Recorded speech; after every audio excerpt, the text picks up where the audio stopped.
when you create a company, they say you want to create a moat, right? You don't want to just be incrementally better. You want to be 100 times better. Because if you're just incrementally better, people are just going to copy you the moment you have success. So that's the beauty with this is Coca-Cola's had their logo on their can for 130 years. Do you think they're just going to take it off? They can't. If they do, their stock will plummet, just like when Facebook switched to Meta and changed the business model. The market doesn't like, market doesn't like quick change like that. But we can earn in the future more than $1,000 off of a single free beverage or free banana or free slice of pizza. Everyone you meet every single day is fighting a battle you may know nothing about. We're all in the process of overcoming. I'm Justin Wren, and my story has been heard by millions of people through my book, my TED Talk, podcast interviews, TV shows, professional fighting, and my foundation, Fight for the Forgotten. I believe we are all overcomers if we choose to overcome. We all have the option. I've been given the opportunity to overcome childhood trauma, sexual abuse, immense bullying, depression, suicidal ideation, substance use disorder, and I am a 2-time suicide survivor. We are here to have conversations with some of the greatest minds of our time. Get ready to be inspired and to receive the tools and game plan to win this fight called life. Thank you for being here, for showing up for yourself. You, me, we have overcome 100% of our darkest days. I'm not done yet, and neither are you. This is your invitation to overcome. Look at that. There you go. You got the clap with me. And Josh Cliffords, welcome to the show. Thanks for having me. Yeah, well, I love this show because of its theme, overcome. And how do we win this fight called life? And we share common ground on a passion when it comes to water, providing water to people. And I think it's a very noble thing, but also an idealistic vision that you have, but I think you're making it into reality. And so it's called Freewater, and you sell advertising and almost like a billboard on the water, where I see on this one, it has P. Terry's, the burger stand. And then on the back, it's got a great cause for Austin Pets Alive. It's got 2 adorable pups on there, Mr. M and Kayla, who are trying to be donated. So if people are in Austin and they can support. Adopted. What did I say? Donated. Yeah. They're trying to get them adopted. Yeah. Well, they're kind of donating the dog to the family. Yeah, sure. They'll take some donations, and they're going to donate you an animal.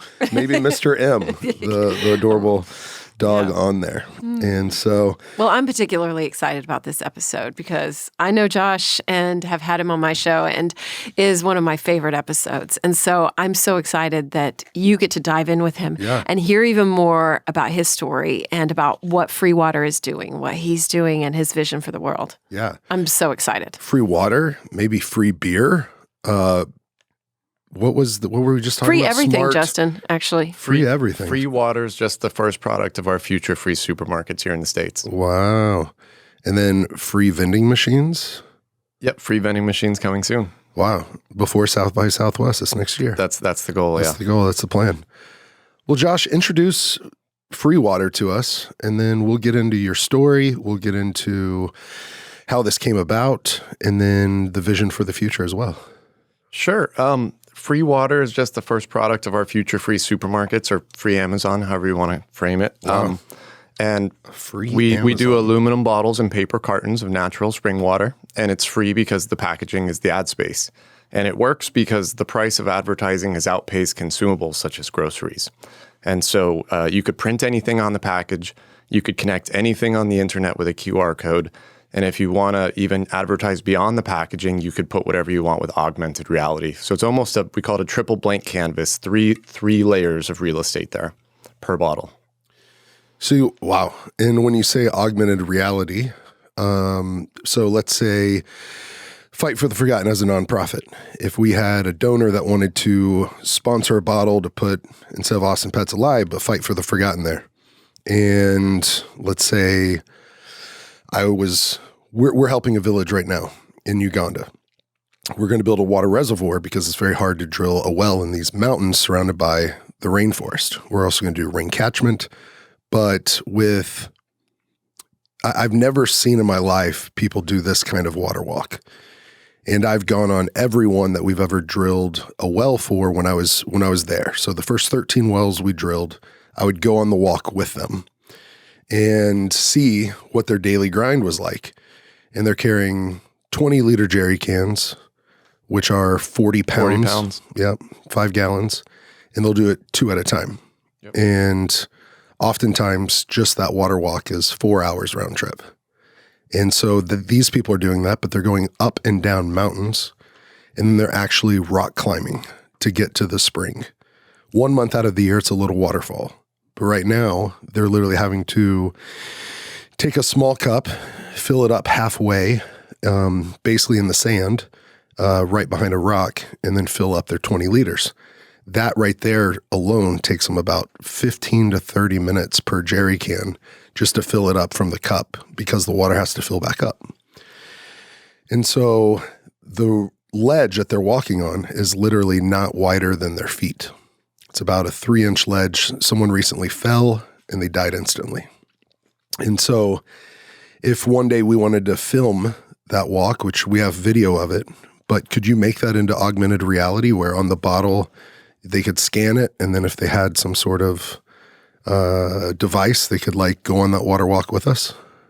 The answer is always yes. But when it comes to software, it's like souping up a car. You want 1,000 horsepower, it obviously costs more. And so there's different types. There's 3 main categories of augmented reality. The first ones are anchored. So that means, let's say if the cat or dog was the anchor, that means if you moved your phone's viewfinder and it no longer picked up the cat or dog, the augmented reality would blank out. So you could augment reality so it's connected to the bottle, but still beyond the packaging, but attached to the anchor. Another one that you could do is you could attach to the anchor a video player. So it'd almost be like just through your phone, you could see the video crossed across the bottle. Or my favorite, but it does take a lot more artwork, you could scan something on the bottle and then not attach it to anything and then put any of those things in your living room. And so that could be the big video player, that could be any sort of experience. And so the answer is everything's possible. Wow. I think that's part of your philosophy too, like everything's possible. I love that outlook. Where does that come from? Where do you think that began in you? Where it's like, why isn't this happening? This should happen. Like, I don't think anyone's really going out and giving free water. You go to the store, you buy your bottle of water. I mean, you can go to a restaurant and get free water there. You can get it from your tap, but you're still paying for it there. Where did this all begin? Yeah, so I basically went on a lot of adventures in my mid to late 20s. I used to own a gym for athletes in LA. I trained a lot of pro athletes. I was tired of training athletes because I was more athletic than most of them. They were just better at baseball, basketball, soccer than I was, obviously.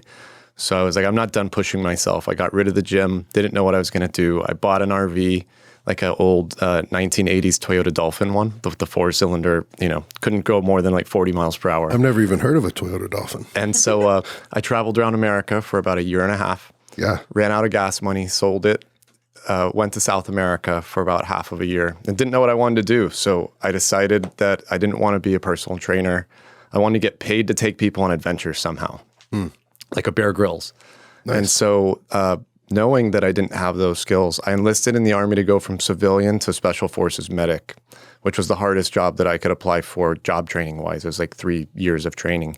And then I fractured my back in airborne school, pushed through that, and then broke my leg in the very beginnings of Special Forces training, and they medically retired me.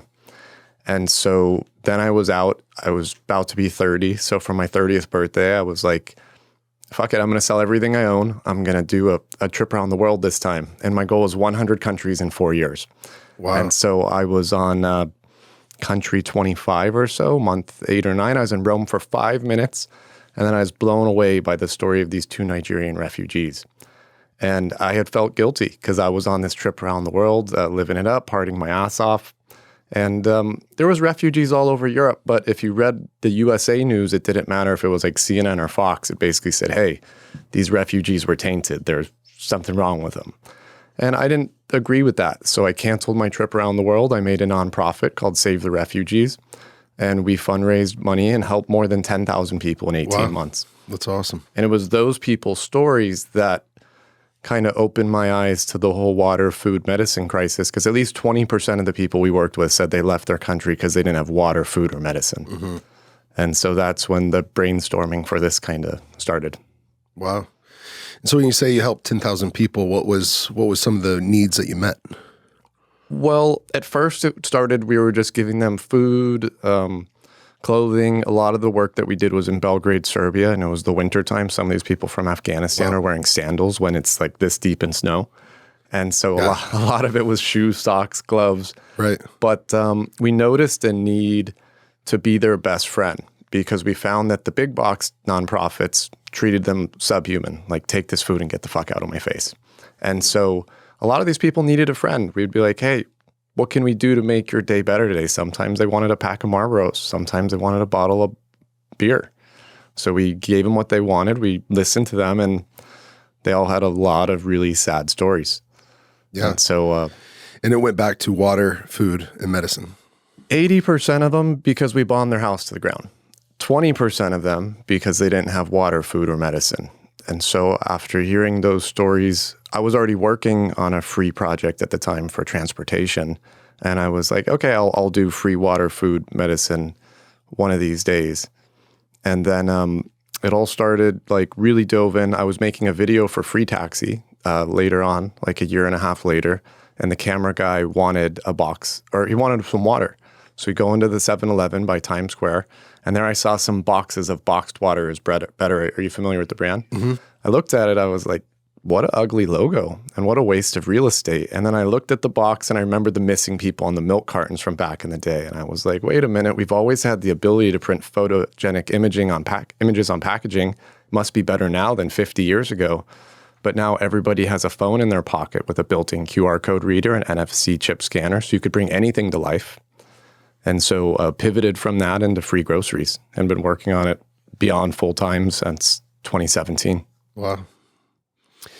And so what's the process of dreaming up this vision? I mean, was it a sketch on a napkin? Was it just all in your head? Was it putting together like slideshow presentations and projections? And I mean, to have this idea for Freewater now 5 years ago, and then to be making it happen. I mean, Amy and I stumbled upon you at a pumpkin patch, and I think was that our first time to meet? Yeah, the other week, yeah. Yeah, the other week, that was our first time to meet, but I met some of your team before too.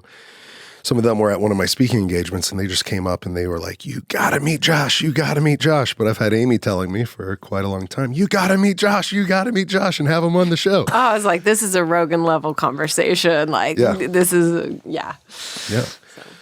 Well, it's really innovative and smart. And so, but I definitely want to know how you're doing it and where you're headed. Sure. So I guess going back, my wife and I, so we're doing the refugee thing. We did that for about a year and a half. We eventually stopped doing it. It got so depressing, and it was just a Band-Aid fix. It wasn't solving the problem. Mm-hmm. So we got married.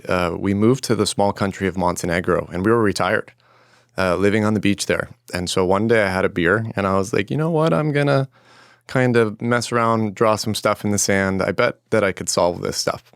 And then a few hours later, I realized any product that's currently sold at a Walmart, Costco, or Target, we can not only make free, but free plus charity and make money from that. And so I didn't want to work on this stuff because, A, it sounded kind of scary. Are you going to disrupt like every big company, like big water, big textile, big pharma, big whatever? And then B, I couldn't type or use a computer. And so it's like, how was I going to be a founder of a tech startup if I don't even know how to type? And I was always really bad at reading. Now I know I have dyslexia. So I'm like the worst reader out there. And so it just seemed too daunting. So I was like, fuck this. I'm not going to do this. And then I quit. But then like 90 or 100 days later, I felt so guilty because I was like, you could save those 40 million lives a year and you're not going to do it because you're scared that it's going to be hard or you're scared that Nestle is going to be pissed. So I broke out a computer, taught myself how to type, and that was the beginning. Wow. Wow. I think it's unique whenever you learn something out of purpose or when you raise the bar of necessity. Like I don't know how to do this, but I'll figure it out because it's important. I remember I went and I saw the water crisis for the first time, and I buried a young boy. He was 1.5 years old, and he wasn't just sick of waterborne disease, but he was denied hospital treatment, not once, but twice. His mom was told, "You're too dirty to come in here." Second time they said, "We won't waste our medicine on a pygmy animal," so treating him subhuman. And I dug the grave, and then after that, I was like, before that moment, I was saying, this problem's too big, I'm too small, and I'm a fighter. I don't have a nonprofit. I don't have the ability to do this. And so I was giving myself excuses. I've been adopted into this tribe. I do love them, but the only thing I can really do is help give them a voice, whether it's through podcasting or fighting or whatever it is. I'm like, how do you do the rest? And then it's like, all right, I'll go to Home Depot and I'll go to howtodrillyourownwell.org and I'll start trying to dig a well in my backyard. And then everything was breaking and breaking and breaking. And it was basically like an 8-month period where nothing worked. And then I got some training, and then I took 16 check bags to Africa, each one weighing 50 pounds or 49.8 pounds. And it was just a moment to say, hey, these people are just like what you were saying, the 40 million people suffering. Like these people, this cause, this issue, water, we do water, food, and medicine. And so anyways, I'm grateful that you're a kind of guy that says, okay, this is a need. I'm going to help meet it. I'm going to create it. Yeah. I mean, the fact is, unfortunately, if the government wanted to solve these things, they would solve it. And they also wouldn't have made water a publicly traded commodity a few years ago if they didn't want the price of water to spike to the moon in the upcoming years. And so that's what sucks, is that I have to do this simply because the governments won't solve it. And so I just kind of worked backwards. I believe, if you ask the government, these things are going to cost like $300 billion to solve.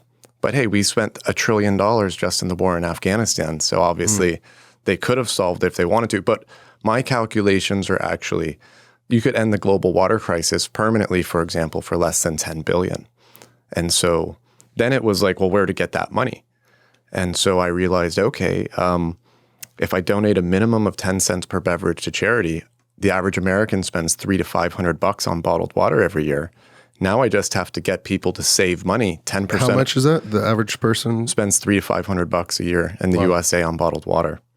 And so now we just need to get 10% of Americans to save money and drink our free product every day, and we'll end the global water crisis permanently a few years after without a penny of tax dollars. Wow. And then every new product we offer afterwards is going to donate to a different charitable cause. Yeah. That's impressive. It's so good. It's so good. It's so good. Yeah. There's to solve the world's water crisis, have you noticed any issues in the NGO or nonprofit world when it comes to implementation of drilling wells? Well, as you know, just in Africa alone, what is it, like 60% or 40%, 50% of wells that people drill break down in the first 180 days. So not all. It's at a low estimate, it's 40% of them break, and at probably a real estimate, it's about 60%. That's why when we talked the other weekend, I was like, that's why so far we've donated everything to Well Aware, because they had 100% guarantee on their work. It was more expensive, but 100% lifetime guarantee. I spoke to other nonprofits out there.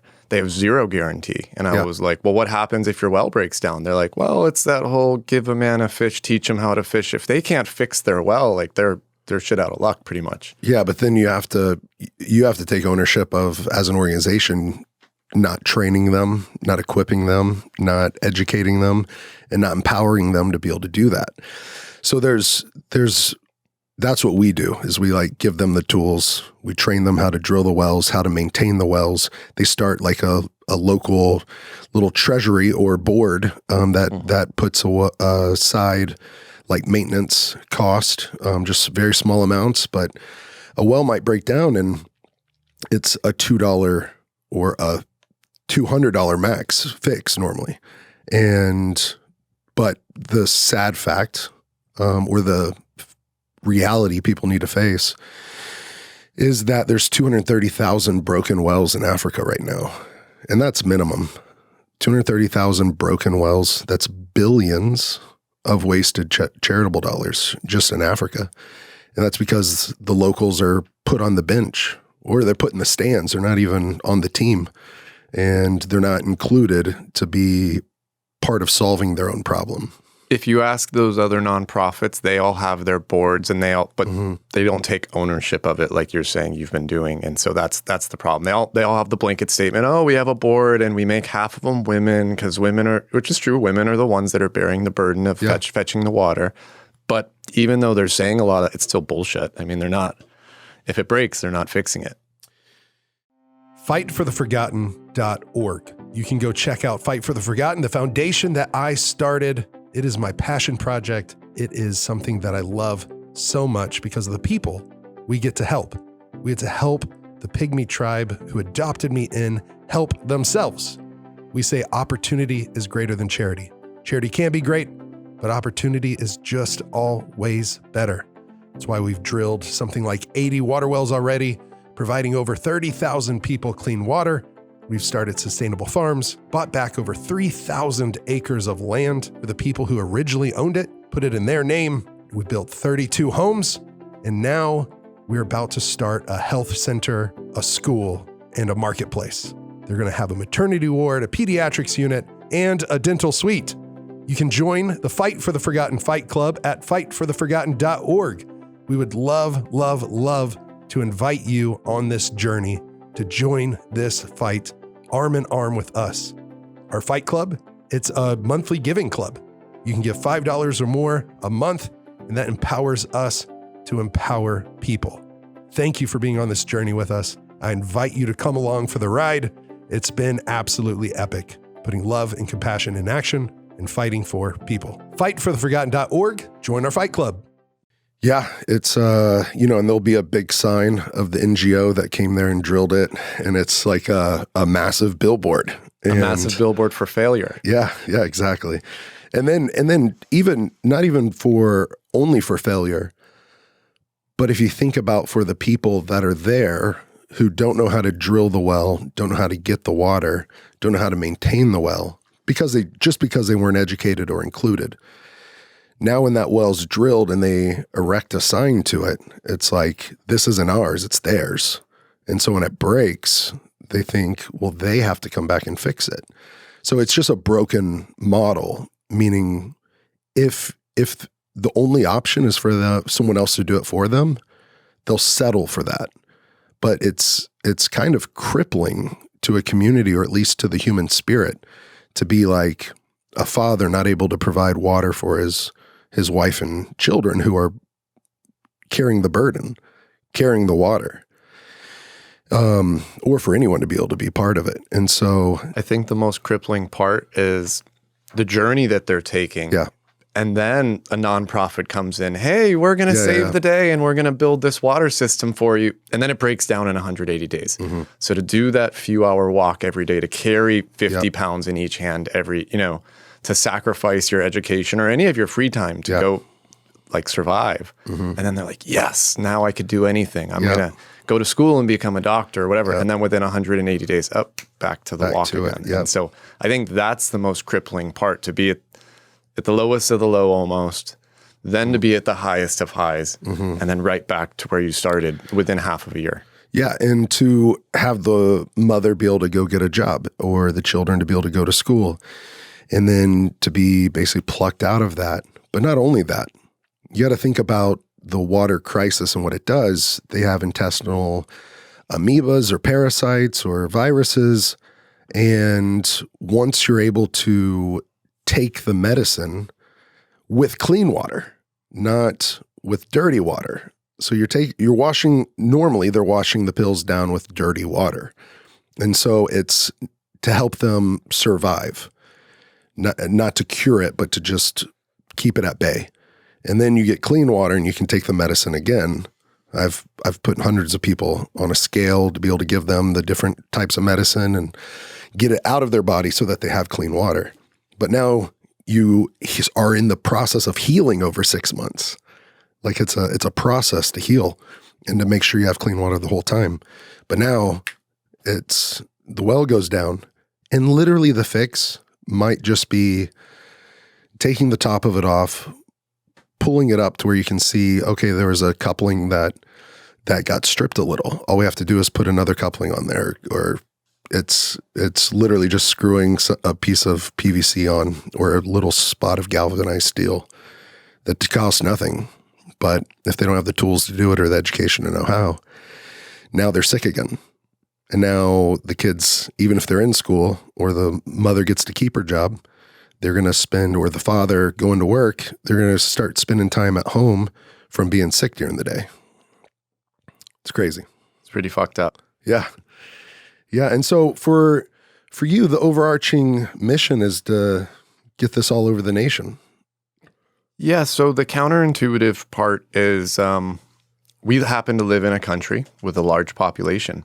And so just by getting 10% of Americans our future free suite of negatively priced groceries, because everything's free plus charity and we still profit, so it's negatively priced, that's a windfall of donations to all sorts of different causes. And it was important to figure out a way to do it without tax dollars, because again, if the government wanted to do it, they would already. And so yeah, just get Americans to save money and we could do a lot of amazing things. And so who's your key market for this or for advertising? I'm just thinking, you'd love as many and as big as possible and as buying hundreds of thousands of bottles at a time.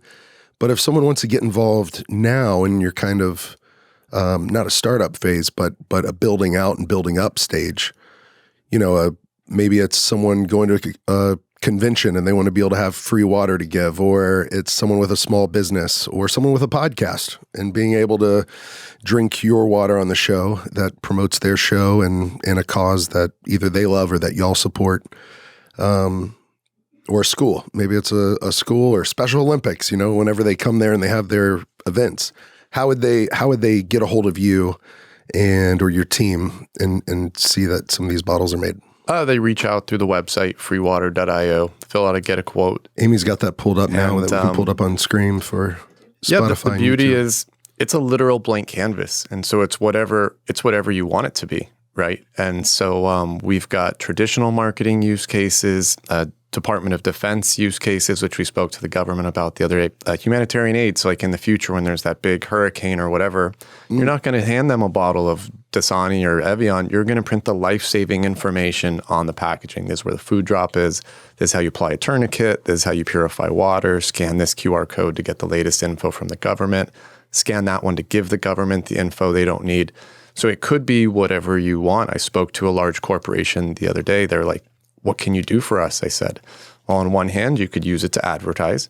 On the other hand, since you're already buying bottled water in your corporate office, you should be buying this instead and print all of the different ways that people are going to hack your employees. So that way you could prevent a hack. I said, hey, if it prevents one hack every 5 or 10 years, you saved $1 billion or more right there on a non-cost because you're already spending money on bottled water in the office. Yeah. Yeah, absolutely.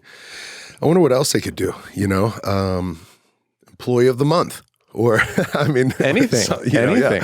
Yeah, they could do their core values, remind people of that, or they could say, this is the charity we support this month, or go find out about what we're doing in the community.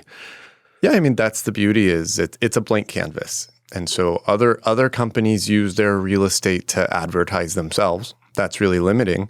We use it to advertise others. And so that's why people are always like, well, why hasn't this happened before? And I just say it's really counterintuitive because if Coke asked Pepsi if we could advertise on your can, they would say, of course not. But the truth is they would 100% their revenue. So why not? Yeah. Think about that. Yeah. Keep going. Keep going. Tell us more. So that's when you create a company, they say you want to create a moat, right? You don't want to just be incrementally better. You want to be 100 times better. Because if you're just incrementally better, people are just going to copy you the moment you have success. So that's the beauty with this is Coca-Cola's had their logo on their can for 130 years. Do you think they're just going to take it off? They can't. If they do, their stock will plummet, just like when Facebook switched to Meta and changed the business model. The market doesn't like, market doesn't like quick change like that. But we can earn in the future more than $1,000 off of a single free beverage or free banana or free slice of pizza. Also, it's open source because we want them to copy. They'll just be really slow with it. But free products enable new ways, free and negatively priced goods enable new ways to manufacture and distribute. And so they built their infrastructure incorrectly for a world where things cost money. So you get the... Don't you love that? Yeah. It's a trip. Yeah, it's a trip. It's a total trip. It's a trip. So how does this get distributed? Like, what are the distribution models? People pay for the advertising, but how does it get into the consumer's hands? So in these early days, this is less than MVP or less than version 1.0. And so even in these earliest days, we have two main business models. We have B2B, where we ship anywhere in the lower 48 states directly to them, and they distribute it how they see fit. And we have direct to the consumer, which only exists in Austin at a limited capacity right now. The distribution in Austin helped us to create 100 million impressions in the last 12 months alone through social media, because people love seeing free stuff that goes to charity. But in the future, you'll get it from us 3 different ways in no particular order. You'll get it from your local supermarket. And the reason why a Whole Foods or whatever market will distribute this is they're going to make more money distributing free water than they could earn selling other brands. Then you're going to get it from a free vending machine. And then we're going to get it directly to your doorstep. And once we have free water going to your doorstep, that's when we had the free soda, the free beer, the free fruits, the free vegetables. And then X number of years later, we're that free Amazon. So you say when free water at your doorstep, people consume water at different paces, right? So if someone wants to order 100 bottles or 1,000 bottles, they'll be able to do that? So not 1,000, unless the advertiser wanted to. Okay. If an advertiser said, hey, send 1 million waters to Amy Edwards' doorstep. If Amy said, okay, why would we say no, right? Okay, But so the direct to your doorstep's a different model. Okay. Because whenever you hear on the news the supply chain is broken, they should just say the supply chain is stupid. Because the products that you buy at your local supermarket sometimes travel 10,000 miles to get to your market. And so this new infrastructure we're talking about, it gets rid of 90+% of the current supply chain. And so if this table right here was Austin in front of us, most companies would build one mega factory, like a Budweiser, Coke, Pepsi, and then you ship stuff across a town, city, state, country, and the world. The further you ship it, the worse it is for the environment, the more the end user pays. But free products and negatively priced products encourage a decentralized micro-fulfillment model. So we would have 20 micro factories in Austin in the future, each twice the size of a McDonald's. And in that small of a footprint, we could manufacture 250 million beverages a year. And so they'll just supply the local community. And since it's free plus charity, everyone's a customer. So we'll be delivering free water and free groceries to thousands of homes in a row. You can't do that when a product costs money. If Amazon wanted to, they couldn't even deliver to 10 homes in a row, because how are they going to force you to buy their product? And so it's this new level of efficiency plus these new revenue streams that just, it's unbeatable. Yeah. Well, I'm rooting for you. And so let's get into your personal story some, and we'll come back to free water and free groceries and everything else. But it sounds like, how long were you in the military for? Just 2 years. 2 years. And then what was it like growing up? Where did you get this kind of compassion? And I think all of us have an overcome story where we were faced with some of life's greatest challenges, and then we had to somehow, some way, rise up and overcome. I mean, to get here to where you are now, you shared a little bit about it with seeing the refugees, hearing about water, food, and medicine, how we can solve that. But what was life growing up for you like? And then I just want to know about the man behind the mission. Yeah. I think the biggest turnaround year for me was my 22nd birthday. Okay. Because before that, I was scared of everything. I was a super picky eater. And so I was just like, all right, I don't want to be that person anymore. So for my 22nd birthday, I'm going to face every fear that I have. I was scared of heights, so I jumped out of a plane a few times.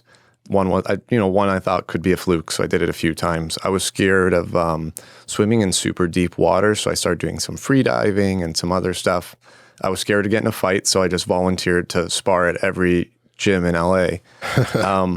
Got my ass beat a bunch of times. And then after I faced like this whole list of fears that I made, I was like, okay, what's next? It was like I kind of removed this glass ceiling that I had imposed on myself.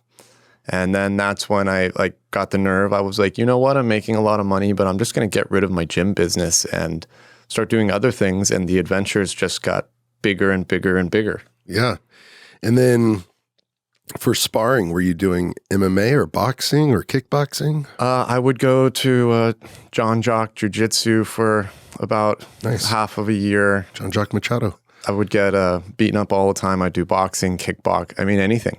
I would just sign up. And at that time, I was a lot bigger. I was 180, 185. And so, yeah, I just would get beat up every week. I'd have like black eye sometimes at my gym and people are like, what the fuck are you doing?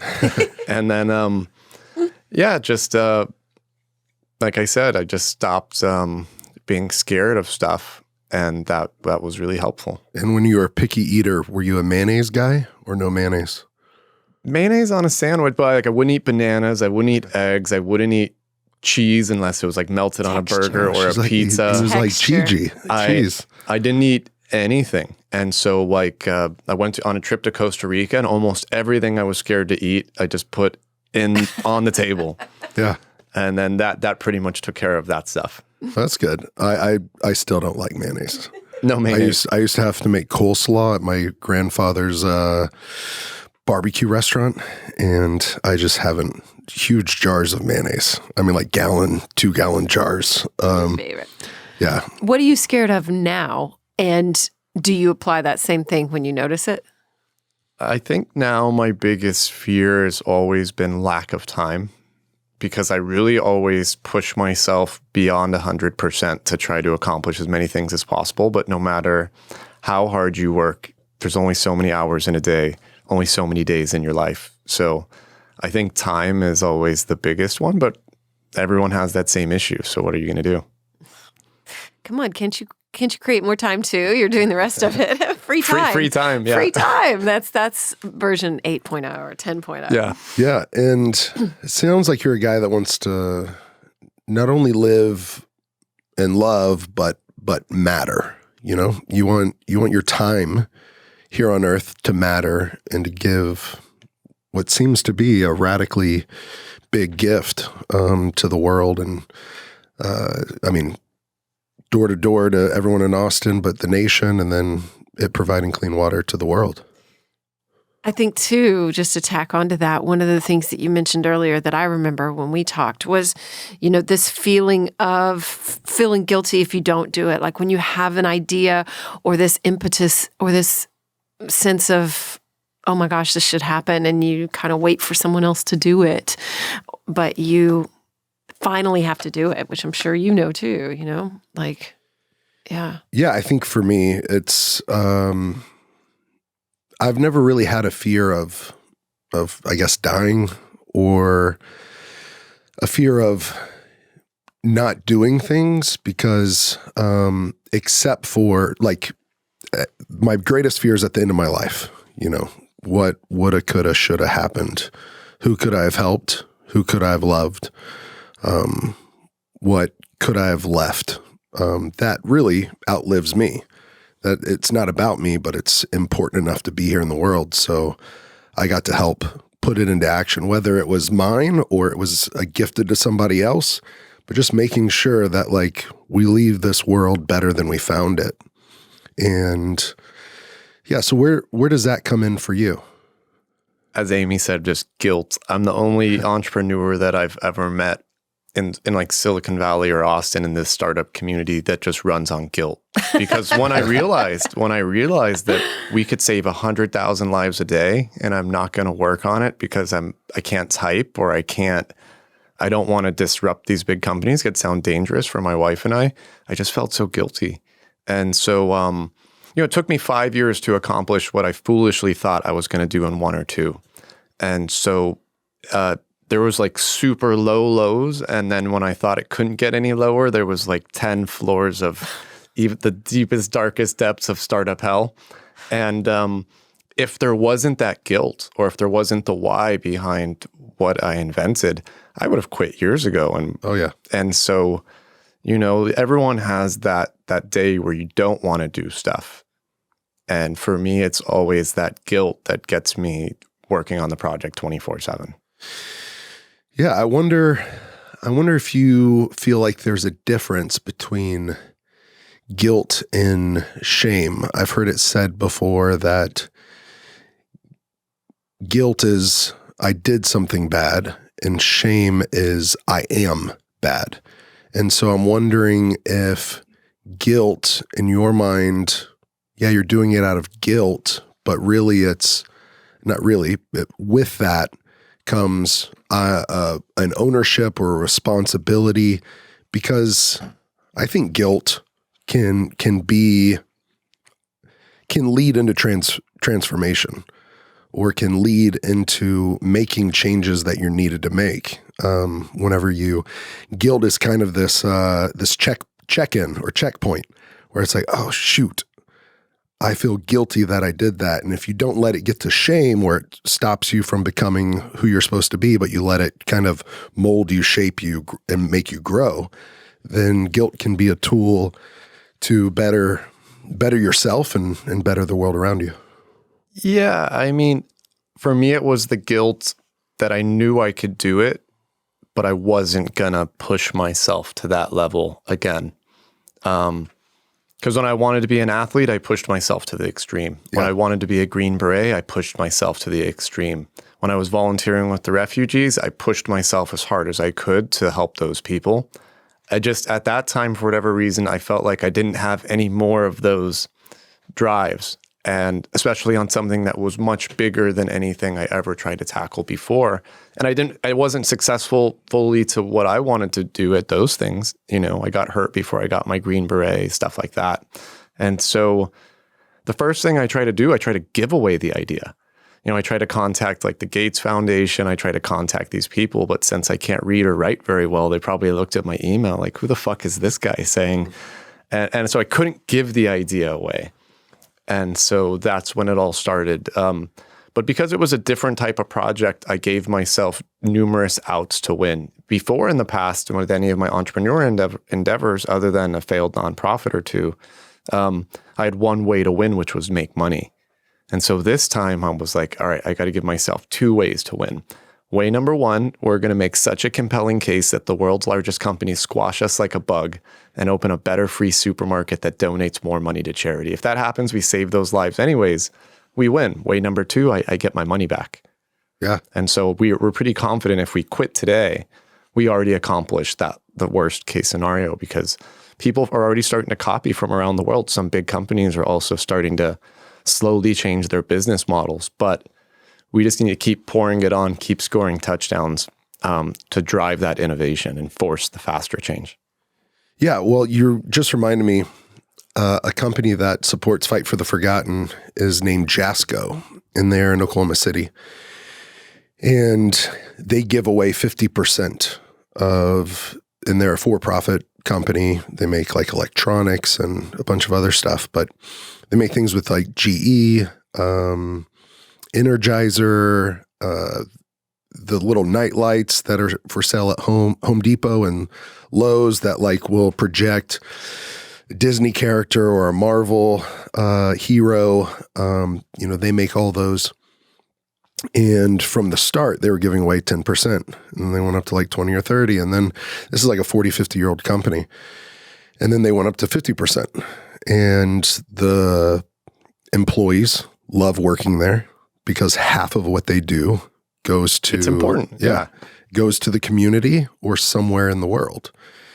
And they're included in on where they give. They get to like offer up their ideas on what charities they support. And they're a super successful company. And their owners are great guys, 2 brothers, and their father started it. And they're just very giving, charitable people. And then I'm thinking about, I got to go on behalf of them or with them to speak at the Home Depot headquarters in Atlanta and in Charlotte, I'm pretty sure Charlotte, for Lowe's. And they had a product with me on it, kind of like an advertisement, and that I was going to fight for the forgotten. And I was thinking about that because earlier something you said, and consumers. They said at both these places, they brought up to me that at Home Depot and at Lowe's, there was like a new consumer study or statistic that came out. It said 84% of consumers are now classified as consumers who care, meaning they're actively looking for a product that gives back in the community. It's 84% of people are already hungry to find something, and they would, if they're presented with 2 products, one has a cause and one doesn't, they're going to go with the one that has the cause almost every time. Even if that product is of lesser quality, they would go with that. And so I thought that was a really interesting statistic, because if they're rallying for a good cause, then people want to support it. People want to get behind it. Because I think that's in the human DNA or the human heart, like to make this world better. Yeah, I think it's important. I never heard that stat, but I would say like totally why, if you could choose between one product that's doing something and the other product not. For us, we wanted to take it one step further, because typically the socially conscious products cost more. So we wanted to make sure we had the highest quality product for the cheapest possible price. And so that's why we went negative. I think you're right about that, because there's some products that, because they give away 10% or something like that, then they charge more. Yeah, they charge 10% more. Yeah. At least. Yeah, at least. So that's really interesting. So how does this sell to the people you talk to? We want to advertise, and we want this not just free, but negative price, because we're also going to give some away. Is it super easy for you whenever you go in for a meeting? It gets easier and easier, but obviously in the early days, nothing was easy, right? Again, we got 100 million organic impressions in the last 12 months on the internet. 100 million. We don't pay for marketing. And so that's huge. Like if you compare us to the biggest social media, products out there, like a Red Bull or whatever, we swing well above our weight class and spend a lot less money. It's all about the why, because people believe that water, food, and medicine should be free and done in the most eco-friendly manner. When we give someone a free water, they say water should be free anyways. Yeah. And so we might just make that our slogan. and then other people believe it too. And so including advertisers. And so the reason why there's a lot of reasons why an advertiser would want to advertise. We're kind of flipping the paradigm. Number one, most advertising mediums are annoying. And so they attack you and inconvenience you into trying to make a purchase. People come to us. So it's a 180, like, oh, I could have something for free. And now, so they're happy that they got something for free. They're happy that it's not in a plastic bottle. They're happy that it saves lives. And that's when they should look at the can and be like Nike or McDonald's or Pizza Hut or whatever. And so there's also that sense of reciprocity. If the brand buys you a free beverage or a free slice of pizza, you kind of psychologically owe it to them. So in the future, when how many years it takes, when all of our free, suite of groceries is available, and you're sitting down with your family and it's like, wow, just X number of years ago, we spent how much money on this meal? Who's responsible for it? And you look at, and you're like, it's Nike. Nike bought most of the shit on this table. Next time you go buy a pair of tennis shoes, are you going to go buy Adidas? Of course not. You're going to buy Nike because they literally helped you. And so it's a different type of reciprocity. And it doesn't hurt that it's cheaper than other ad mediums. So believe it or not, the junk mail in your mailbox at your house still has the highest ROI in the USA ad industry at 29%. Still. And the cost per 10 impressions of junk mail for a single postcard by itself with a stamp is $4 every 10 impressions and up, or $1 at scale on a bottle of water or a bag of potatoes. And so it's cheaper than the junk mail in your mailbox, and it's cheaper than a lot of digital platforms. And you could do certain things that you can't do with any other ad medium.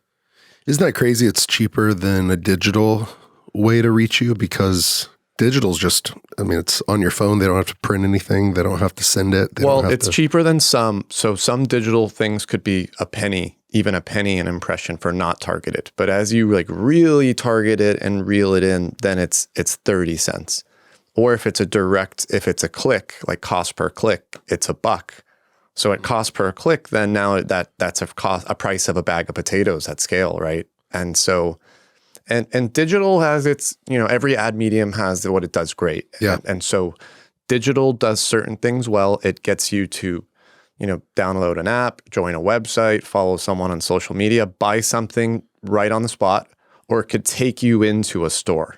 Like it's like, hey, go to Home Depot and get this discount. So you go in with that promo code. But our products can keep you in that store longer. It could do other things that you can't do with an app. Sometimes there's no Wi-Fi, right? And so you need that little billboard in your hand that's like, hey, go over there and do this. Yeah. Can you use those to target? Like the water? Yeah, of course. We could connect anything on the internet with a QR code. And so later, as this, I told this to you on your show. Number one, I just want to point out, I hate fucking advertising. So don't take this as like, oh, this guy really loves advertising. No, I hate fucking advertising, but it's the fastest way to scale and help people. I've created ways to make all this stuff free in the future with no ads, and we still make money. It's just going to cost a lot more to build this new type of infrastructure. So eventually we'll disrupt the current model with free groceries with no ads. But as this scales out and as we build out, starting with the vending machines.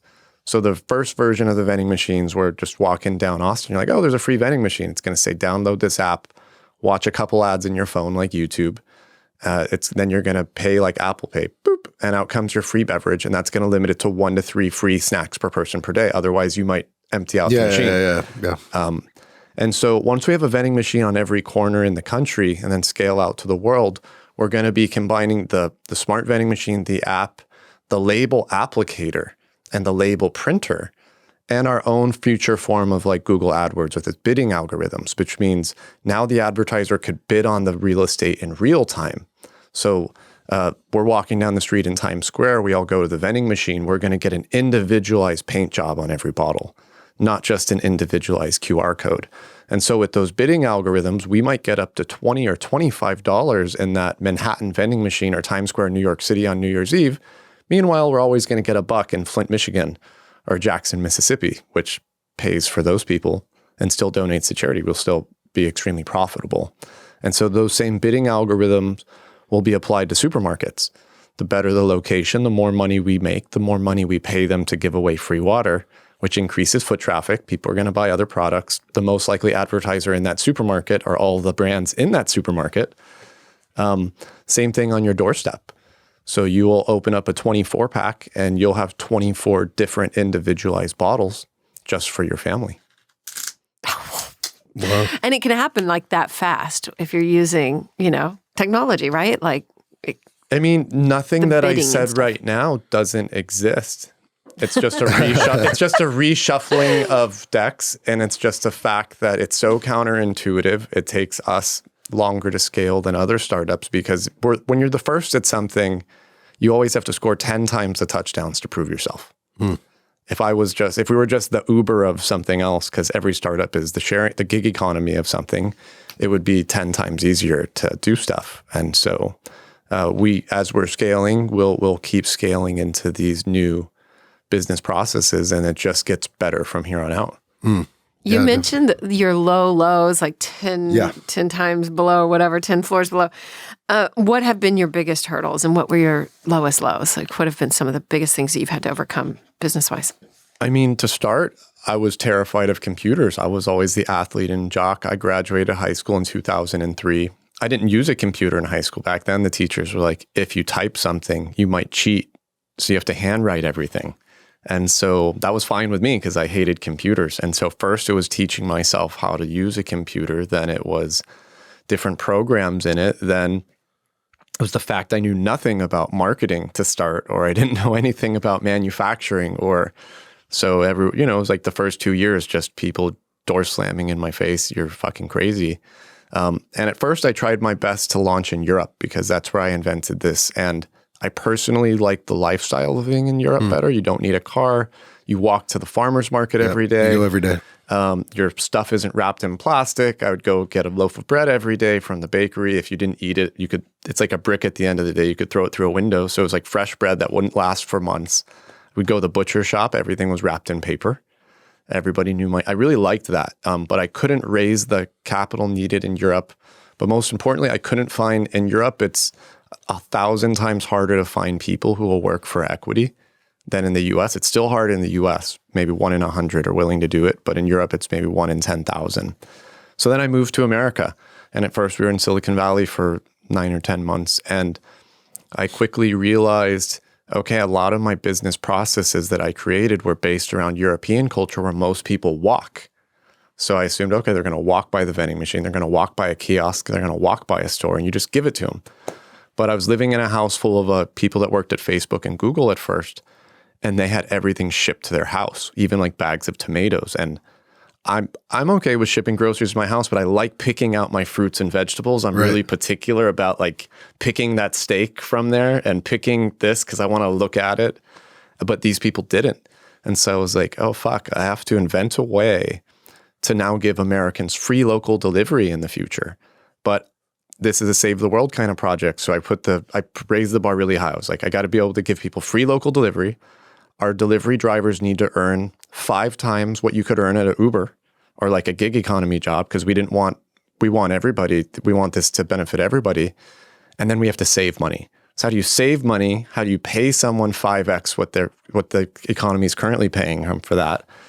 And how do you do it for free to the consumer? And so that took me a lot of time. I mean, 2 weeks straight of staring at a dry erase board. And then I cracked that. So that was the hardest thing to invent by far. And that's that. And how do you crack it? Through that, what do you do? Through that micro factory decentralized model where everything is made locally for that local community. And then now there's no shipping involved. Right. So you cut out 90% of the supply chain. And so I'll give you an example. How much does it cost about for one of those 10 or 20 little factories that are going to make it? We'll call a blanket statement, 10 million a location because I want to own the land. I want to own the building. I want to own the machines. And so it's really 5, but I always like to be conservative here.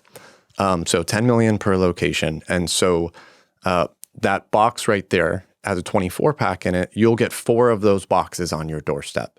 And so if we just sent one of these a few miles from the post office, even with a business account, to your house, it's going to cost us roughly $20 to ship that because we don't do Amazon quantity, obviously, right? And that's as low as we could get it. But in the future, we're going to pay our gig workers 10 cents per unit. And so they drop nearly 100 of these off on your doorstep. That's $10. They go back to the car, get another 100, go to the next house. That's $10. We tested this last South by Southwest. 4 of us did a delivery thing, and none of us made less than $125 an hour. Meanwhile, putting 4 24-packs on your doorstep that way would have cost us $80 to $100, and so it costs us $10. So $10 compared to the 100 plus that they would currently, and so that took a lot to crack. And then what do you do with all the bottles? Like, do we just recycle them? I mean, I can't recycle them for the people. Right. Big picture, it'll be a circular model. So we'll drop them off, and then we'll pick them up. So it'll be super simple. But you have to start somewhere. I mean, for sure, it's better than plastic too. Yeah. Right? Like, and so that was like not a low, but that was just difficult. Then my wife and I, we ran out of money. We ran out of our life savings. We moved to Austin. Luckily, it was like 100 days before the pandemic started, so pure luck. And, we didn't own any furniture. We were sleeping on a popped air mattress that was like used for $40 from Walmart. Our cat Garfield went and popped it. So every night at like midnight and then 4 a.m, we had to refill it. And meanwhile, I was still spending every penny on the project. Like, I'm lucky my wife didn't leave me, but it's a save the world sort of thing. So I got a little bit of leeway on that. And so yeah, it just got lower and lower as things weren't scaling, couldn't give up on it. It got shittier and shittier. I was doing Uber late at night during the pandemic, which sucked. It really sucked because I met some horrible people while being an Uber driver. People treat Uber drivers like shit. That's my experience from that. And so I was just trying to get out of debt. I was like $60K in debt at the time. I was going to go bankrupt on it because it was like, fuck it, whatever for the project. And then I got a call. My mom had passed away. And that really sucked because like a few weeks before, I had called her just like, hey, maybe I'll quarantine. I'll come out. I'll take care of you. She's like, no, you're getting somewhere with your project. Like, keep going. You're almost there. I'm fine. And so what really broke my heart was I didn't get our first Freewater samples into her hands before she died. But also, like, her dying words to the paramedic were, please don't take me to the hospital. I can't afford my hospital bills. And I already created models to make all these things free in the future. And so that really like dug at me because it was like, fuck, I already solved these things, but because I didn't work hard enough, And so, but that just kind of was like fuel on the fire. Like, I need to fucking hurry up. Yeah, I get it. I've had a moment where we try to drill a well, and it's the manual drilling method because we can't take a big truck into the rainforest because there are no roads. Exactly. And to even clear a road. So we have to hike in over 1 ton of well drilling equipment. And the first young boy I buried was named Andy Bo, but the second was Bobo. And I tried for more than 2 weeks to drill a well in their village, but everything in the ground was sandstone. And so it's really hard to drill through.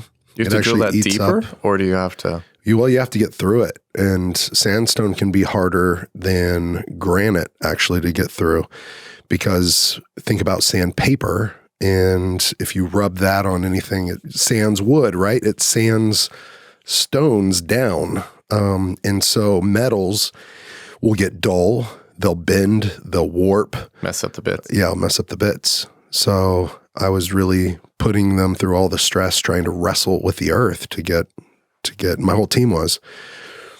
And this was a village that was next to Andy Bo, and I saw how sick they were. So we were drilling each day, every day. I broke probably 10 or more chisels with a hammer trying to get through the sandstone because we didn't think the sandstone layer was that thick. But man, I was down. I mean, it was well over my head deep, and we had a ladder that would get down into this hole, and we opened it up basically like a grave so we could fit down there, and broke pickaxe after pickaxe, would bend the tips, or I would break the handle, and I had just everything on me. And Bobo ended up passing away before we were able to get clean water there. And I was just like, like this was why we were doing it. So, but taking those moments and just saying, hey, now we're getting ready to build a hospital and a school so that they'll never be denied hospital treatment again. It's over a 2-hour walk for the nearest hospital or school. And so to be able to, and we're starting a farm and all this other stuff. So it's like, building it in honor of Andy Bo and Bobo. So that way it's like, they didn't, not saying they passed in vain, but they, it's a way to honor them and to thank them and to say future kids are going to have this. Definitely. So how deep was the sandstone? So we had to pick up and move, which meant that the village had a choice to pick up and move. And so this was outside of Comanda town, and it was basically like 2 or 3 football fields away. And then we were able to finally get through. And the well, I would say our sweet spot was 60 to 90 feet deep, but we could go 150 feet deep with the manual drilling. But if you have a mechanized rig, you can go hundreds of feet, right? But oftentimes, especially in the rainforest, you don't need to go hundreds of feet because the aquifers are up higher. And so literally you're just going past clean water, and there's no real need to do that. So if there's a good enough recharge rate and permeability or porosity of the soil where it fills up a lot. And that brings me to this question. Where is this spring water from? Yeah, so today, we don't have our own facilities yet. So we outsource to different springs across the USA for both aluminum bottles and paper cartons. So that particular water came from Georgia. Georgia's famous for its spring water because they get all that rain, which is why Coke put their headquarters there. So they can slurp it all up. Yeah. And again, different manufacturers for different types of containers. We're not married to a certain type of container. We just don't want to do plastic bottles. Big picture, we aim to make the world's first 100% hemp packaging here in Austin. But we use the aluminum bottles and the paper cartons because they represent the fastest lead time and greenest containers that are available to us today. But again, the supply chain is so stupid that you don't have many options that aren't 100% plastic. Right. So that also limits the manufacturers, right? There's so many manufacturers in the USA that you could manufacture plastic bottle of water, whatever type of water, but 99% of them are plastic only, or maybe more, maybe 99.9%. Wow. So it kind of limits the options. Mm-hmm. Mm-hmm. What do you think is how 5 years, you've had ups and downs, but how do you rise up over the down periods? Is it through guilt, or do you remind yourself of the purpose? Is it, have there been moments at the beginning, you sounded like you wanted to give it away or quit. I wanted to quit like 1 million times, but what are how am I going to feel the rest of my life if, 100,000 people a day are dying? That's a lot of guilt, right? Like, for whatever reason, nobody else created the models that I created. And while I found a lot of people are working to solve it, I haven't met people who are like, hey, I created a way to end global whatever without a penny of tax dollars. So usually the model that I hear, it's like, yeah, I got this great system. Now we just got to raise this much money from the UN it is what it is. Like I just started doing it just because I didn't hear other models that seemed like they were going to happen. It always involved spending more money. It involved the consumer spending more money or the government spending more money or something. So, just flips it all around. Yeah, just why not do something completely radically different? Yeah. Hearing that story about your mom, and you mentioned Big Pharma, what do you envision for medicine and for, healthcare expenses? Yeah, sure. So, I've created, just with like advertising and other sorts of things like that involved, maybe 25 different ways to make these things free or negatively priced. You don't have any free time. So no, but like some of the processes are longer than others. Okay. So when you do business, you obviously want to make it shortest to A to B. So this first model we call the BVRE category, below the value of the real estate, which means any product, you transform the real estate into ad space. It covers the cost of the manufacturing, distribution, donation to charity, salesperson's commission, and our profit. This works for water, soda, beer, some wines, legal marijuana, fruits, vegetables, household cleaning items such as Windex or you name it, toiletries, chips, pastas, all that sort of stuff. Low-end generic pharmaceuticals, Advil, Tylenol, cough syrup, certain types of clothing if you don't mind the ads being on the shirt, but most people don't want that. But it's not just cheapy, crappy items or low-end things, because it almost works for most types of public transportation. So let's say if Amy was an Uber driver full-time in Austin, that's all she did. If you just wrapped your vehicle in ads and charged exactly what the Austin taxi company would charge, you'd bring in a minimum of $2,000 a month just right there. So that would cover your vehicle payment, your insurance, some of your fuel, maybe all of your fuel, maybe a little bit of your time. And so then you have everything else. And we call that category the AVRE category. And we haven't launched that yet. And so that's a digital ad play. And so YouTube and TikTok on average bring in 40 cents a minute for their video player. 40 cents a minute. That's the standard. We're going to charge the standard, but we're going to pay our audience 37 of those cents, meaning the average American is going to get paid $21 an hour to watch ads and train our AI. And so $21 an hour, it might not be for everybody, but a lot of people do that. My mom had 3 master's degrees before she passed away. She couldn't find a job anywhere because she was disabled. She couldn't work at Walmart even as a greeter because she couldn't sit in the chair for that long. She would have watched ads for $1 an hour if she could. So now let's say we built that out already and you're participating in it and you've already done it where you have $1,000 saved up. It'll come in the form of like a credit card in your wallet for people who like that swiping, or like a PayPal system in the app. So let's say you've done it, you have that. So now you go swipe that credit card at Trader Joe's or Whole Foods, wherever you shop. You go buy something at the Apple Store. You go shopping on Amazon with your time. You get back to zero. Now you're just going to charge it with your free time. And so you could apply that to, I guess the question is, with that, what can't be free? And so if you did that full time, you would be making more than 40 grand a year. So then it's anything within a $40,000 a year salary. In some states, maybe you could finance a home. And in Austin, so a lot of states you can't, right? So that's how you would knock out those things. But the other way to look at it too is if I pay you $10 or I save you $10, it's the same amount of value. Yeah. And so as you create these new business models, the cost savings is so high that you can do other things too. So I'll give you an example. 30% of all groceries in the United States go straight from the supermarket shelf and into the trash because it's too expensive or because the supply chain is broken. So it takes so long to get there that it expires too quickly and then it's too expensive. So free supermarkets across the board, that cuts 30% of food waste right there. So it's like 50 or 60 billion in savings in the US just right there.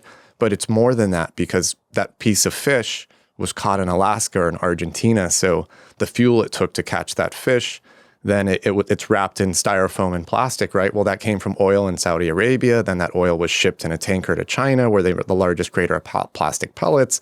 Then those plastic pellets were shipped to Alaska, where they smelted it and turned it into the materials. Then that piece of fish didn't go straight from Alaska to your H-E-B or food place.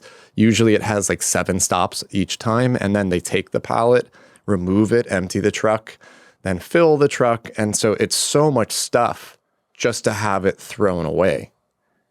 And so that prevention is worth a ton in itself, right? Yeah. Yeah, I think about Ton. tilapia and shrimp that come from China and the farms there. And that some of those things are having sewage feed right into them, and tilapia are like bottom feeders, and so are like shrimp basically. And then oftentimes the people that are working those, it's slave wages or indentured servitude, or it's modern day slavery. And it's like all that to get it over here. What if it didn't take that? And just I used to eat tilapia in Africa, right on Lake Victoria, and it comes in other places too, like the Congo River.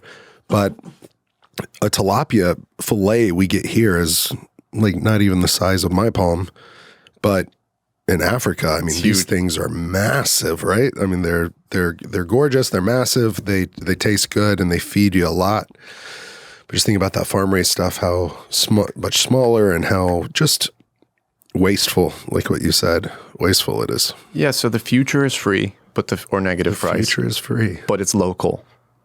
It's local, and so back, 50 or 100 years ago, everything was local, right? I mean, certain things you had to ship in because it just wasn't possible to produce there. And that it'll always be that way. I mean, sometimes you just need to have something manufactured because those materials are natural in one country and not yours. But now with 3D printing, with all of the technology out there, like the Dutch and the Netherlands, they produce more food per square meter with vertical indoor farming than any other country in the world. Then comes Singapore. For 2 acres of vertical indoor farming, it's more than 100 acres of traditional farming. And you save 90-something% of the water with no pesticides or all these other things. So the tech is already there, right, to produce pretty much everything locally. Now it just needs to be applied, and we're just trying to take those systems, throw some ads on it, make it at location A, give it away for free at location A. That's it. Instead of it circling the whole globe to get to you. Like if you buy a cup of coffee at Starbucks, the basic coffee, and you dissect everything. The coffee came from Colombia, I guess. Sugar probably from the Caribbean, right? Maybe the milk somewhere here in the U.S., but all the stops that it took those to get there. But then the packaging, right? The paperboard probably got cut in the U.S., but it would make sense if they cut the paperboard and they did everything at the same location. But when you track down the inks and the printing and this and that, that's probably another couple thousand miles. But then you got that plastic cap, and then the plastic cap came from oil from Saudi, shipped to China to make plastic pellets, and then it comes all the way across the world. By the way, the cap has PFAS in it, which is known to cause blood cancer. Oh, man. And so when you track all of the mileage of just a cup of coffee that they sell for $2 or $3, it's like 5,000 miles. And then all of a sudden, like, why did it need to travel the globe to get there when that you could do most of that right here in Austin? That means that the cost of the coffee would be 1/10 of the amount. And if they were selling it, they could still sell it for a fraction of the price and still have the same margins. And so that's the system that we're doing. Just do everything locally whenever possible. But then we're adding all these other revenue streams, the advertising, commission from shopping, all that sort of stuff. So just get rid of the crap, because you'll find that a lot of things in business are done just a copycat. Like I created this t-shirt company, so I'm going to copy some other people that created a t-shirt company. I'm not going to question anything. So you just get rid of the crap. That's the hard part. And then add in these other new revenue streams. And now, before you know it, you're profitable at a negative value proposition. What does that mean? You're profitable at a negative value proposition? Sorry, I don't understand that phrase. This water's 110% off, even more than that, because it says 10 cents per bottle goes to charity, but we're roughly donating 16 cents right now, just because we feel like that's the right thing to do. And so... Just because you feel like that's the right thing to do. Like, that's awesome. Yeah, I mean, that's why we're here, right? To You're like, save we lives. can, I so feel we guilty do. that it took me like $250,000 in training R&D, and I didn't throw that into the water wells to begin with. So that makes me feel guilty too. But so the only way to make something negatively priced is it has to be free, and then I either have to pay you to drink it, or pay you to eat it, or pay you to consume the service or whatever, or pay charity. It's either pay you or pay charity. I haven't figured out another way to add value beyond zero. And so that's why we created this was we want, in capitalism, it's a zero-sum game. So we were like, okay, let's create a different economic model where everybody wins. And so the consumer gets something for free. The advertiser gets their desired audience. We donate to charity, and the manufacturer gets their asking price. So that's kind of the opposite of zero-sum game. And so we're whatever 110, 115% off right now. Someone one day is going to be like, well, fuck you guys, we're going to go 120. And that night we'll go 121. And so, we're taking it to negative 150, 160 one day. So we're kind of just keeping it low right now so we could build up. But that's where it's going. And so what are you going to do? You're going to beat us by opening a better free supermarket that donates more money to charity? That's great, right? And so we want companies and organizations and individuals to compete with us in this negative zone, because then what are you competing at? You're competing at who could help the consumer, the local community, the environment, or some charitable cause. Is that competition? Would Amazon ever take this up, do you think? Yes, because it's more profitable. So even if they don't give a fuck about any of these things and you just care about money, you have to copy, because it's just such a better value than what your company offers. So eventually, as this movement grows outside of our organization as it is, and there's a lot more competition, I mean, if you could choose between the pizza or the free pizza, you're going to go with the free pizza as long as it tastes pretty much the same. If you could go with the free pizza or the free pizza that pays you to eat it, that's obviously what you're going to go with. And so it's going to completely revolutionize the way that Walmart, Amazon, and Target does business, because they can't offer free local delivery, right, without losing their ass. But in this model, they can offer it and save 2,000% of their current cost. How could you, they have to copy. There's no choice. We even we're selling an open source manual in the coming months, and then we'll be distributing it for free. But it's the playbook to help you make any of these things free or negatively priced, and dozens of ways how to do it. So step by step, so that way you don't have to go through the disastrous first 36 months that I went to. Just skip right to the dinner table and get to work. Yeah, that's awesome. Well, that in itself is counterintuitive and revolutionary for a company to think that way, to think like, let's give away our manual. Like, here you go. Well, right? We're a company, but this is a movement, right? It's a movement to save those lives in the most efficient way possible. If we don't, I mean, who cares about money if things keep going to shit, right? And so, again, like, it's not a competition. I don't see it as a competition. We're going to make money. It's an uncomfortable amount of money, but that's not what the point is. Mm-hmm.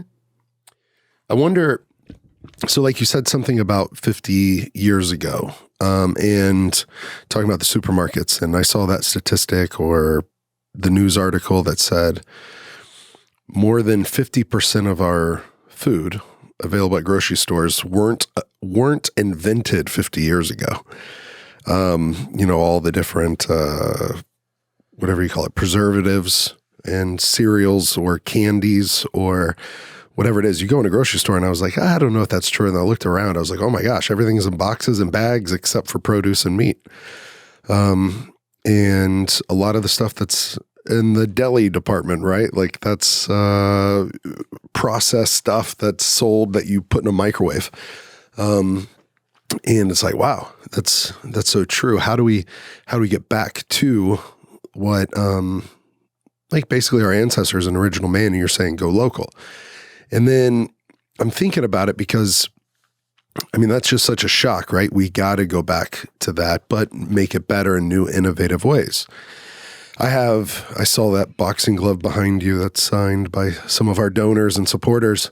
It made me think of my coach, Trevor Whitman, and my boxing coach and MMA coach from right after, actually on The Ultimate Fighter, and then right after. He's one of the best MMA coaches in the world. He's the only man to be made MMA Coach of the Year and Boxing Coach of the Year. And he actually did it in the same year. Wow. So he's one of the best to ever do it as a coach.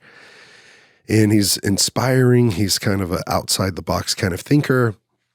And if I'm not getting this wrong, I don't believe he's ever had a fighter break their hand in a fight. So he doesn't have the cutmen or the people that the UFC or professional boxing organizations use to tape hands. He does it himself. And I still have hand wraps that I was using before I started using his gloves that I had him tape my hands. I'd cut them off because whenever I moved to Texas or Oklahoma, I'm like, I need his wraps on my hands that protect them. So we'd cut them, and then I'd just tape them every day going back in. So that's what he was known for. And then he decided, why in the world, no matter what brand it is, why in the world, if I buy 16-ounce gloves, this one's going to be 18 ounces, this one's going to be 15 ounces? Like, there's no quality control on it, and you don't really know what you're getting. And he said, and this is the same way we made boxing gloves like at least 50 years ago, if not more, like 60, 70, 80 years ago. Like, we still have this, maybe it looks a little better, but it's not any safer. And he wants to help fighters stop breaking their hands. So he invented the first ever glove you don't need hand wraps in. It's called Onyx, O-N-X. Awesome. And he worked with hand surgeons and orthopedic doctors to be like, I want to do this X wrap inside the glove that then we're going to MRI or X-ray their hands once these gloves are on. And Amy's bringing them up now, ONX. It's the ones on the left. Can you pull up the website actually? Okay, there it is. And it's basically a new, and that's Kamardian Usman. He's his coach. Rose Namajunas, world champion. Justin Gaethje, going to be a world champion. There's Justin Gaethje. And it's just a 2-strap system, but because of it, nobody needs to wear hand wraps inside of it. Like, he's an innovator. And he's also developed the MMA glove. And here's what... Is the MMA glove also 2 straps? Yes. And you don't need hand wraps inside these MMA gloves. And They're more curved over the knuckles, so there's less eye pokes. And it's better for grappling. And how's it better for grappling? It's better for grappling because, because current gloves and organizations, they're really flat on the back. And when you get them, you have to break them in. Everyone backstage before a fight, coaches are grabbing them and they're bending them because they come stiff, they come hard. Like a baseball glove. Yes, like a baseball glove. But you got to do it within an hour's time, right? And you got to wrap them and tape them up and try to have them broken in. So his already come basically formed to your hand. You can even use a blow dryer, and you put a hot blow dryer inside the gloves so that it will heat form to your hand, not somebody else's hand. That's awesome. And so it's like custom made. So the reason I bring that up is I saw the gloves, but then there's been his models taking off because what he said is in the NFL, they have like safety requirements to make sure they have the best helmets, the best pads. And so he has the best headgear that absorbs the most and it's low profile, so it's not thick. So you're not taking shots that you wouldn't be taking. It's more realistic. And he's had great success with the fighters that fight at high levels because they're willing to pay the price that's more expensive. But with certain leagues, and I'll leave those unnamed, they would rather the fighters fight with cheaper gloves. That means they get more broken hands. That means there's more cuts on their opponent's faces, and means that there's more eye pokes that can end a fighter's career than to pay a little more for a superior product that protects the fighters getting into the fight and then protects the fighters while they're inside the fight. What's the cost difference? Like $50? I mean, they're like $300 pair of gloves, which actually is cheaper than some. I mean, it seems like it's worth it, right? Oh, it's worth it. Who wants a broken hand? Number right. one. Yeah. It's so worth it. But I just think about that and the challenge that he's having. He's like he's arguably one of the best coaches of all times. And he's created, he literally started this because there was a need in the market, and he decided to take sewing machines and go into his lab, which was his basement, and start custom making this headgear by measuring people's heads, measuring their hands, measuring their shins so he can make them shin guards, and then give them custom gear. And now he's taking it wide and far into the marketplace. But getting no's, I know, is a challenge for him. He's got Rashad Evans, Justin Gaethje, and like lining up a big deal, maybe with a big promotion, and then maybe having them pull out. And it's like, oh man, this is so needed in every single fight organization in the world, every single boxer's hand, every single mixed martial artist's hand. And I'm just thinking, what's the pushback you've gotten, and how do you overcome the challenges when you have something that's so much better? Like, when will this take fire? And just keep plugging away. And I know that I won't share the story, but just from a personal experience with that brand, it's like they had something teed up, and then it was basically taken away from them for a inferior product that does no good in the market. All it is advertising for a cheaper company. Okay, number one, outside of this, Yeah. I'd love to talk to that guy because Okay. you could totally give him some free advice that would help them scale and sell a lot more gloves more quickly. Cool. Because it's all about the why. His product's about the why. That's what it says on his website too. And so About the why. my question is, how is he utilizing social media?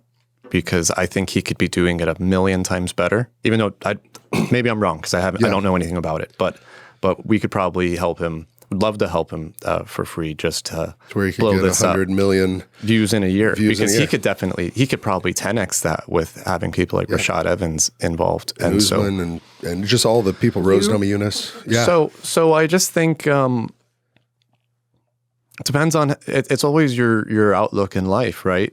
How many times did you get submitted in jiu-jitsu or knocked on your ass? Never. And you didn't quit. Never. No, but I'm just kidding. Yeah, but you know what I mean? Like, I'm teasing. Yeah. So some people, it happens. Some people, It still happens. some people, More rare, but some people, when something bad happens to them, that's it. Yeah. You know, and so it's like, do you want to be that? And that's most people, I think. You know, like, okay, that's it. It sucked. I failed. I tried once. It didn't work. Yeah, I tried once. I tried twice. I tried 10 Didn't times work. and it didn't work. Or you're just going to be relentless and find a way to get it done regardless. No pun intended, but how many times are you going to go back to the well, right? And just keep going back until you hit water. Totally. And so very few people are willing to iterate as many times as it takes. You know, whatever they're doing, they're not willing, maybe they're willing to tear down and rebuild once or 5 times. But sometimes it takes thousands of times, right? And so there's people who are willing to do that and there's people that aren't. It doesn't matter what your field is. You could be an athlete, you could be an inventor, you could be a software engineer, like you could, you know, have a t-shirt company, whatever it is. But some people are willing to do it and some people aren't. And so I think that's that main like line in the sand. I just think it's like the persistency line. Most 99% of the people are not persistent enough for whatever reason. 1% or less are. I like that. How important is it to have, like, if you're on this journey and you're married, how important is it to have a supportive partner that, you know, what's that dynamic like? And do you devote this kind of, or do you put this kind of devotion into your relationship too? Unfortunately, there's only so many hours in the day. Yeah. And so I have put a lot more time into the project than into myself or our relationship. And it sucks. But she believes that these things are important too. And so it is one of those things. You know, my wife grew up in rural Belgrade, Serbia, outside of Belgrade. In the 90s, they had the 3rd worst hyperinflation recorded in human history. So she was a baby, but her family grew up through some pretty hairy times. And so she also believes that the current system sucks and we need to do something differently. And so that helps. She's also way smarter than me I'm that person who didn't pay attention in school at all, period. She actually finished my bachelor's degree for me. Because when I got out of the Army, I had the GI Bill. She was like, hey, I'm just going to finish your degree for you so I could practice my English. She just graduated recently from MIT from like an 11-month software engineering course. Like didn't even try and got like a 98%. And so she's like more book smart than anyone I've ever met who works at Google or anywhere else. So she's, you know, and so that helps. She helped also with our website. She's going to help write the code on our future free lending machines. So it is cool to be able to do that. A partnership. Yeah, it is cool to do a lot of that stuff together. But I guarantee you the first few years, she was just like, who the fuck did I marry? Like, why the fuck is he just writing in these notebooks? And what are we doing? We're just spending our life savings and we're living on a popped air mattress. What the fuck is going on? Yeah. But well, for her to be able to write the code, that's pretty special. And then I guess she would also get to say, I'm sleeping with the boss. I think I'm sleeping with the boss. Okay, you're sleeping with the boss. Great. So, but she's always helped to be the moral compass of the project too, because it is easy to forget when you're doing something that when she understands, she at least comes from an area that faced a lot of these challenges that you're helping solve together, collectively. Totally. And so it's really helpful to get different perspectives and, it's been helpful the whole time. Yeah. Well, great. I know that we we have maybe about 5 more minutes before we're going to wrap. I wonder how you could set up or cast, if anyone's listening to this and they have any sort of questions or confusion or just would want to hear it all again in a sort of a bite-sized bit, maybe a 3-minute clip or a 5-minute clip, how would you, with your words, like take some brush strokes and like paint the picture and give them a good word picture of like what, if everything you could do would happen, what it would look like, and really having them buy into it, like supporting it, like to make this thing possible and to get the engine and the gears. The Megavision sales pitch. Yeah. Yeah. Putting me on the spot here. Yeah. Say everything in 1 second. Yeah. And convince us all. We live in an odd time. If you believe, I mean, I've driven a lot of self-driving cars. I see how fast everything is going. You know, now Elon's saying, oh, we're going to have these robots and they're going to do the work you don't want to do. Maybe the version 1.0 is going to do the work that you don't want to do. A few upgrades later, all of a sudden it knows JavaScript, Python, and next thing you know, we're all out of the job. And so we live in America, for better or for worse. I do not think we're ever going to have a universal basic income in this country. And so projects like this that are going to give you free groceries, free computers, free everything, also potentially pay you to consume your stuff for free while you're donating to charity are going to become more and more important. And so you'll see all sorts of entrepreneurs coming up with methods to do that. And so it's a weird time. In the near future, you're either going to be a producer or a consumer. And more than 99% of us just going to be consuming content, consuming this, consuming that. And so someone's got to help them when there is no jobs in the near future. And that is at the latest 10 years away. Most of us will all be flat on our ass because the robot took our job. Not that person from Mexico or China. It's that robot. It's that automation. And so, you know, free groceries are going to be a big part of helping everybody. And in the meantime, you know, how do you, I guess we're all happy. A lot of us in the U.S. are happy with our lifestyles. If you're middle class, you've got nice things, you've got this or that. So what about that person in the poorest corner of the world? And they, you know, in order for them to get where we're at today, we don't want them to have the same industrial revolution, burning all that coal, burning all these fossil fuels. If all of them do that to get to where we're at today, we're all screwed in every country, right? Because every tree is going to be cut down. So systems need to be put in place that are profitable, that help bring those people up, but clean everything up here. And that's what we created without a penny of tax dollars. Yeah. Wow. That's awesome. Well, we're happy to support you. Where can people find all this? Follow us on social media, on Instagram, TikTok, reach out on the website, freewater.io, or just Google Freewater and we'll pop up. Okay. I'll put it all in the show notes too. Yeah, we will. Mm-hmm. How can people follow you personally? Is it through Freewater?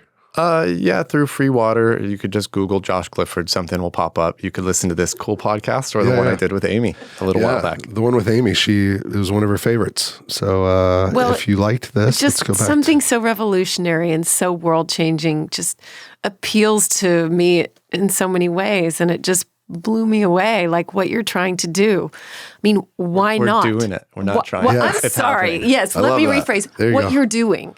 You know, it's I just am in. I think, yes, why not try? Why not have that mindset of anything's possible? Let's just figure it out. Everything's possible. Everything's possible. What does your shirt say? Well-behaved women rarely make history. So yeah. I wonder if that was subconscious. Well-behaved anyone. Yeah. Let's just say, so like. Yeah, like you talking about it. I just thought that was unique. I just noticed your shirt. Mm-hmm. And, you know, he's creating a new system that would make a lot of the old system obsolete, like creating something better. Just a system to get people like yourself more donations. Yeah. Yeah. Right. But we invite Because donations are the lifeblood of you helping people. So Absolutely. how to get amazing people such as yourself the donations you need. Yeah. And during this podcast already, I was thinking about what could I help create that would be a product that people could purchase that would go back to the cause. And so that's why you got to do the free one, because it's free, fast transaction, fast donations right back into your organization. Right. That's awesome. This is great. I'm love excited that we had you on the show. I'm grateful for you. I'm really grateful that you have the kind of heart that can be softened, molded, and almost steeled, meaning like fortified, to be a man on a mission with a vision to make happen. So thanks for being here. Likewise. Thank you for having me. Both of you on your amazing shows. Much appreciated. Yeah. Hey, thanks, Josh. Well, that's a wrap. Hey, don't forget to send your Overcome stories to overcomepodcast@gmail.com. And also rate, review, subscribe, and follow Overcome with Justin Wren.